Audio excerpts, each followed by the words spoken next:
ஞானானந்தமயம் தேவம் நிர்மலஸ்படிகாகிருதியும் ஆதாரம் சர்வ வித்யானாம் ஹயக்ரீவம் பாஸ்மகே. அஸ்ட்ரோ டிவி நேயர்களுக்கு அஸ்ட்ரோ கேஎஸ் ஐயங்காரின் பணிவான நமஸ்காரங்கள். வாரப்பலன் 18/11/2024 24/11/2024 வரை உண்டான வாரத்திற்கு மேஷம் முதல் மீனம் வரை என்னென்ன பலன் அப்படின்றத பார்க்கலாம். முதல்ல இந்த வாரத்தினுடைய கோல்சாரம் என்ன, இந்த வாரத்தில் வரக்கூடிய விசேஷ நாட்கள் என்ன, அதற்கு பிறகு இந்த வாரத்தில் எந்தெந்த ராசிக்காரர்களுக்கு சந்திராஷ்டம் அப்படின்னு வருஷப்படுத்தி பார்க்கலாம். இந்த வாரத்தில் வரக்கூடிய கோல்சாரம் அப்படின்னு பார்த்தோம்னா காலபுருஷ தத்துவத்தின் 2வது ராசி, அதாவது ரிஷபத்தில் குரு வக்ரகதியில், கடகத்தில் செவ்வாய், கன்னியில் கேது, விருச்சிகத்தில் சூரியன் புதன், சுக்கிரன் தனுசுல, சனி கும்பத்தில், ராகு மீனத்தில். இந்த வாரத்தில் அதிவேகமாக செல்லக்கூடிய கிரகமான சந்திர பகவான் மிருகசீரிஷ நட்சத்திரம் 2ஆம் பாதம் ரிஷப ராசியிலிருந்து உத்தர நட்சத்திரம் 1ஆம் பாதம் சிம்ம ராசி வரலும் போகிறார். அதனால் இந்த வாரம் பார்த்தடையானால் ரிஷபத்திலிருந்து மிதுனம், கடகம், சிம்மம் இந்த 4 ராசிகளுக்கும் அவர் பிரவேசிக்கிறார். இந்த வாரத்தில் வரக்கூடிய விசேஷ நாட்கள் அப்படின்னு பார்த்தடையானால் இந்த வாரத்தில், அதாவது 18ஆம் தேதி இந்த வாரம் ஆரம்பிக்கிறது. 19ஆம் தேதி அன்னைக்கு சங்கடஹர சதுர்த்தி. சங்கடஹர சதுர்த்தி வளர்பிறையில் இருக்குது. அதாவது இந்த வாரத்தில் பார்த்தடையானால் தேய்பிறையில் வருது. அமாவாசைக்கு முன்னாடி வரக்கூடிய சதுர்த்தி. இப்போ தான் பௌர்ணமி முடிஞ்சது, தேய்பிறை சதுர்த்தி. அதனால் சங்கடஹர சதுர்த்தி எந்த ஒரு விஷயங்களை நீங்கள் நினைத்து உங்களுடைய கஷ்டம் குறைகளை சொன்னீர்கள்னாலும் அருகில் இருக்கக்கூடிய விநாயக பெருமாள் கோவிலுக்கு போய்ட்டு ஒரு 9 தரம் பிரதட்சணம் பண்ணிவிட்டு 9 தோப்புக்கரணம் போட்டு ஒரு தேங்காயை உடைச்சிட்டு வாங்கும். உங்களுடைய கஷ்டங்கள் எல்லாம் நீங்கக்கூடிய காலகட்டம். அதாவது சங்கடஹர சதுர்த்தியில் உங்களுடைய கஷ்டங்களை போக்குவதற்காக இந்த தேய்பிறை சதுர்த்தியை சொல்கிறோம். சரி, இந்த வாரத்தில் பார்த்தடையானால் வாஸ்து நாள் 23ஆம் தேதி அன்னைக்கு வாஸ்து நாள் வருது. அதாவது 23/11/2024 அன்னைக்கு வாஸ்து நாள். காலை 10:14 11:44 வரை இருக்குது. வாஸ்து புருஷன் நித்திரை விடும் நாள். பொதுவாகவே வாஸ்து புருஷன் பார்த்தேன்னா வருஷத்துக்கு 8 நாள் தான் நித்திரை விடுறார். அதாவது ஆனி, புரட்டாசி, மார்கழி, அதுக்கப்புறம் பங்குனி, இந்த 4 மாதத்துலேயும் வாஸ்து புருஷன் கண் விழிப்பது இல்லை, நித்திரை விடுவதில்லை. இந்த வாஸ்து புருஷன் நித்திரை விடும்பொழுது ஒரு 1.5 மணி நேரம் வருது. இந்த 1.5 மணி நேரத்தில் பார்த்தடையானால் அவர் 5 விதமான வேலைகளை செய்கிறார். அதாவது அவர் நித்திரையை விட்டு எழுந்து அவருடைய என்ன சொல்கிறது, அதாவது காலை கடன்களை முடிக்கிறது ஒரு 18 நிமிஷம். அதற்கு பிறகு ஸ்நானம் செய்தல் ஒரு 18 நிமிஷம். கடவுளுக்கு பூஜை செய்தல் ஒரு 18 நிமிஷம். அதற்கு பிறகு போஜனம் செய்தல் 18 நிமிஷம். அதற்கு பிறகு தாம்பூலம் தரித்தல் 18 நிமிஷம். பொதுவாகவே இந்த தாம்பூலம் தரித்தல் நேரத்திலும் போஜனம் செய்யும் நேரமான இந்த கடைசி 36 நிமிஷத்தில் எந்த ஒரு வேலையை ஆரம்பித்தாலும் அந்த வேலை சுமூகமாக, அதாவது எந்த வேலைனா வீடு கட்டும் வேலைகளை, வாஸ்துக்காக வீடு கட்டுறது, நிலம் கால் ஊன்றது, அதை தவிர புதுசாக ப்ராஜெக்ட் போடுறது, இது எல்லாமே அந்த காலகட்டத்தில் பண்ணலாம். அதை பண்ணும்போது தங்கு தடையின்றி எந்த ஒரு பிரச்சனையும் இல்லாமல் நிச்சயமாக அந்த காரியம் ஈடேற்று நிச்சயமாக நிறைவேறும். இந்த வாஸ்து புருஷன் கண் விழிக்கும் நாளில் பார்த்தேன்னா நீங்கள் அதாவது அஷ்டமி, நவமி, திதி, வாரம், சூன்யம் இது எதுவுமே பார்க்க தேவையில்லை. வாஸ்து புருஷன் கண் விழித்தால் மட்டுமே போதும். அந்த கடைசி 36 நிமிஷத்தில் நீங்கள் அடிக்கால் போட்டிங்கன்னா நிச்சயமாக அந்த ப்ராஜெக்ட் நல்லபடியாக நிறைவேறும். இந்த வாரம் பார்த்தேனால் 21ஆம் தேதி 21/11/2024 அன்றைக்கி சஷ்டி விரதம். சஷ்டியில் விரதம் இருந்தால் அகப்பையில் வரும்னு சொல்லுவாங்க. குழந்தை பிராப்தி ஏற்படுவதற்காக அதாவது முருகப்பெருமானுக்கு சஷ்டியில் விரதம் இருக்கிறதும், எதிரிகளால் தொல்லை, பண கஷ்டம், இந்த மாதிரியான விஷயங்கள் இருக்கிறவாளுக்கு சஷ்டி விரதம் இருக்கிறதும் பெரிய விசேஷம்.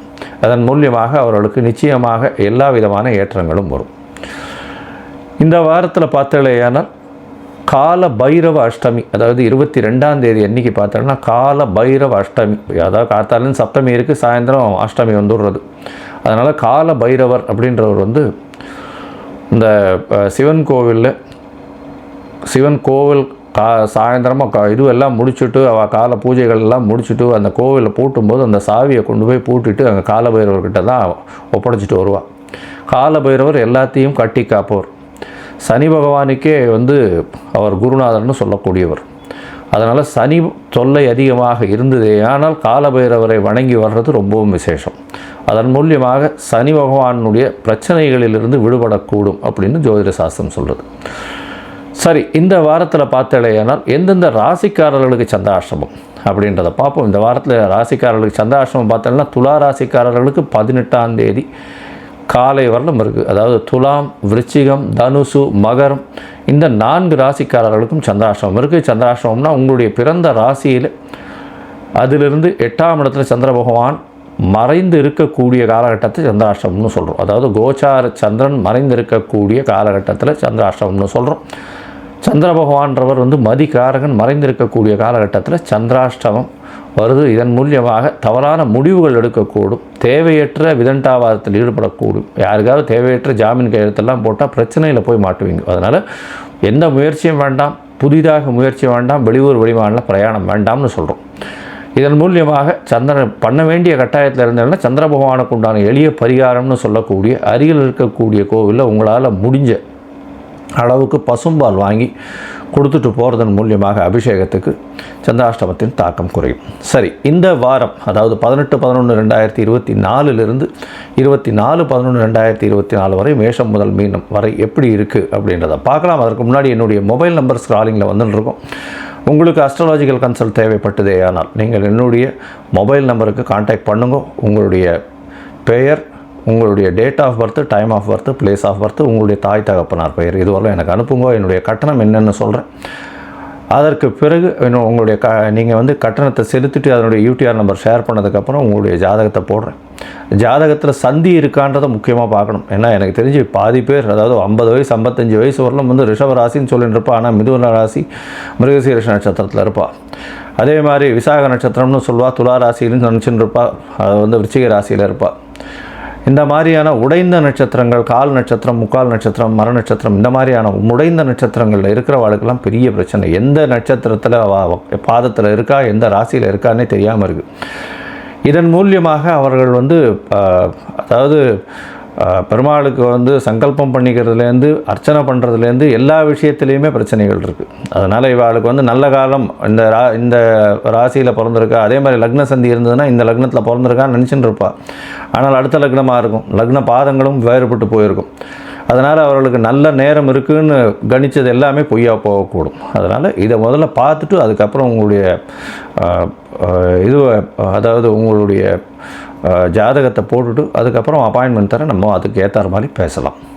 சரி, இப்போ மேஷம் முதல் மீனம் வரை 18/11/24 வரை உண்டான காலகட்டத்தில் என்ன பலன்னு பார்க்கலாம். கடகம், புனர்பூசம், பூசம், ஆயில்யம் இந்த 3 நட்சத்திரம் 9 பாதங்களை கொண்ட ராசியின் அதிபதி சந்திர பகவான் அதிவேகமாக செல்லக்கூடிய கிரகம். இந்த வாரம் பார்த்தீங்கன்னா உங்களுடைய ராசிக்கு 8ஆம் இடத்துல சனி பகவான் வக்ர நிவர்த்தி எல்லாம் அடைஞ்சு அஷ்டமத்து சனி நடக்கிறது. வேலையில் மாற்றங்கள், வேலையில் தொழிலில் சிறு சிறு பிரச்சனைகள், உடல் நலத்தில் சற்று பின்னடைவு இதெல்லாம் வரக்கூடிய வாய்ப்புகள் நிச்சயமாக உண்டு. கொஞ்சம் ஜாகிரதையாக இருக்கிறது நல்லது. ராசிக்கு 5 10ஆம் அதிபதினு சொல்லக்கூடிய செவ்வாயும் உங்களுடைய ராசியிலே நீச்சப்பட்டு போயிருக்கிறதுனால உடல்நிலை காரணமாக தொழிலில் சரியாக இருக்க முடியாத காலகட்டமாக அமையும். கொஞ்சம் பொறுமையாக இருக்கிறது ரொம்பவுமே நல்லது. உங்களுடைய ராசிக்கு அதியோகர்னு சொல்லக்கூடிய செவ்வாய் 5 10க்கு அதிபதி, ஒரு திரிகோண கேந்திர அதிபதி உங்களுடைய ராசியிலேயே நீச்சம் பெற்றிருக்கிறது அந்த அளவு விசேஷம் இல்லை. உங்களுடைய ராசிக்கு முயற்சி ஸ்தானாதிபதியான 3ஆம் அதிபதி 5ஆம் இடத்துல இருக்கார். 3க்கு 3ன்னு சொல்லக்கூடிய இடத்துல இருக்கிறதன் மூலியமாகவும் குருவின் பார்வையில் இருக்கிறதுனாலையும் வக்ர குருவின் பார்வையில் இருக்கிறதன் மூலியமாக நிச்சயமாக குழந்தை பிராப்தி ஏற்படக்கூடிய வாய்ப்புகள் உண்டு. ஆண்களுக்கு அதாவது ஸ்பெர்ம் கவுண்ட் கம்மியாக இருந்ததே ஆனால், அதாவது வீரியம் கம்மியாக இருந்ததே ஆனால் இந்த காலகட்டத்தில் வீரியம் அதிகமாக வரக்கூடிய வாய்ப்புகள் இந்த கடகராசிக்காரர்களுக்கு இருக்குது.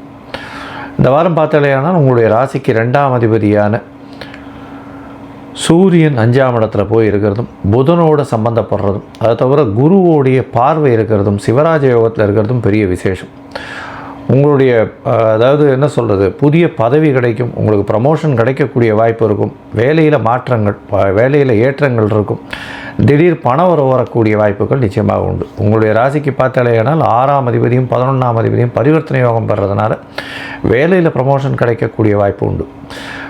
வேலையில் ப்ரமோஷன், வேலையில் ஏற்றம், வேலையில் பண வரவு, கொஞ்சம் இன்க்ரிமெண்ட் இதெல்லாம் கிடைக்கக்கூடிய வாய்ப்புகள் நிச்சயமாக இருக்கும். இந்த வாரம் பார்த்தீங்கன்னா உங்களுடைய ராசிக்கு 8ஆம் இடத்துல, அதாவது 9ஆம் இடத்துல வந்து ராகு பகவான் இருக்கிறதுனால தந்தையின் உடல்நிலையில் சற்று பின்னடைவு இருக்கக்கூடிய காலகட்டமாக அமையிறது. இந்த வாரத்தில் உங்களுடைய ராசிநாதன், அதாவது சந்திரன் உங்களுடைய ராசிக்கு 11ஆம் இடத்துல இந்த வாரத்தை ஆரம்பிக்கிறார். அதாவது 18/11/2024 24/11/2024 வரை உண்டான காலகட்டத்தில் சந்திரன் 11ஆம் இடத்துல உச்சம் பெற்று போயிருக்கார். குருவோட சம்பந்தம், குருச்சந்திர யோகம் அமைகிறது, கஜகேசரி யோகம்னு சொல்லக்கூடியது அமைகிறது. பெரிய ஏற்றம் கிடைக்கக்கூடிய காலகட்டம். அதனால் நீங்கள் நினைத்த காரியங்கள் நடக்கக்கூடிய வாய்ப்புகள் உண்டு. புதிய வேலை கிடைக்கும், வேலையில் மாறுதல்கள் கிடைக்கும். ஏன்னா குரு 6ஆம் அதிபதின்றதுனால அது தந்தை மூலியமாக சொத்துக்களோ, தந்தை மூலியமாக வரவுகளோ வரக்கூடிய வாய்ப்பு, சந்தை மூலியமாக சிபாரிசு மூலியமாக உங்களுக்கு ஒரு புதிய வேலை கிடைக்கக்கூடிய வாய்ப்புகள் நிச்சயமாக உண்டு. வண்டி வாகனங்களில் போகும்போது ரொம்ப ஜாகிரதையாக இருக்கிறது நல்லது. அரசாங்கம் சொல்லக்கூடிய விஷயத்தில் கட்டுப்பாடோடு இருக்கிறது ரொம்பவும் நல்லது. உங்களுடைய ராசிக்கு பார்த்தாலேயானால் 18ஆம் தேதி கார்த்தால வரலும் சந்திர பகவான் 11ஆம் இடத்துல இருக்கார். அதற்கு பிறகு 12ஆம் இடத்துக்கு வரார். மறைந்த ஸ்தானத்தில் சந்திர பகவான் ராசிநாதன் இருக்கார். 18ஆம் தேதி காலையிலிருந்து 20ஆம் தேதி மதியம் ஒரு 1:30 மணி வரலும் இருக்கக்கூடிய காலகட்டம். இந்த காலகட்டத்தில் பார்த்தாலேயானால் நல்ல ஒரு ஏற்றம் இருக்கக்கூடிய காலகட்டம். ராசிநாதன் மறைந்திருந்தாலும் பௌர்ணமி யோகத்தை தாண்டி, அதாவது வளர்பிறை, அதாவது தேய்பிரையில் இருந்தாலும் முழு சந்திரனாகவே இருக்கக்கூடிய காலகட்டமாக அமையிறது. இந்த காலகட்டத்தில் நல்ல ஒரு ஏற்றம் இருக்கும். வெளிநாடு வெளியூர் பிரயாணம் செல்லக்கூடிய பாக்கியம் இருக்கும். இருந்தாலும் மனசுக்குள்ளே சற்று கிளேசங்கள் இருக்கக்கூடிய வாய்ப்புகள் உண்டு. மனசில் கொஞ்சம் பயம் இருக்கும். ஏதோ தவறு செய்கிறோமோ, ஏதோ ஒரு விஷயத்தில் தோத்துடுவோமோ அப்படின்ற மாதிரியான விஷயங்கள் மனசுக்குள்ளே தோணும். ராசியிலேயே சந்திர பகவான் வரார். சந்திர பகவான் ராசியில், அதாவது 20ஆம் தேதியிலிருந்து 22ஆம் தேதி இரவு ஒரு 8:30 மணி வரலும் இருக்கக்கூடிய காலகட்டம். அந்த காலகட்டத்தில் பார்த்தோம்னா 5-10 அதிபதியான செவ்வாய் நீச்ச பங்கம் பெறுறது பெரிய விசேஷம். இதனால் நீச்ச பங்க ராஜ யோகம் அமையிறது பெரிய ஏற்றத்தை கொடுக்கக்கூடிய காலகட்டமாக அமைய போகிறது. இதன் மூலியமாக பார்த்தாலேயானால் சந்திரன் உங்களுக்கு ஒரு பெரிய தொழிலில் ஒரு பெரிய மாற்றத்தை ஏற்படுத்தி உங்களுக்கு ஒரு பெரிய ஜாக்பாட் மாதிரி ஏதாவது ஒரு மாற்றத்தை கொடுப்பார். ரியல் எஸ்டேட் பிஸ்னஸ் பண்ணுறவாளுக்கெல்லாம் பெரிய ஏற்றம் இருக்கும். அது தவிர எளிதில் அழுகக்கூடிய பொருட்கள், அதாவது காய்கறி, பழங்கள், இந்த மாதிரியான வியாபாரம் பண்ணுறவாளுக்கு திடீர் பணவரவு வரும். நீர் சம்பந்தப்பட்ட வியாபாரங்கள், அதாவது இது கூல்ட்ரிங்க்ஸு, அது தவிர வாட்டர் பிஸ்னஸ், இந்த மாதிரியான வியாபாரம் பண்ணுறவாளுக்கு பெரிய ஏற்றம் கிடைக்கக்கூடிய காலகட்டமாக அமைய போகிறது.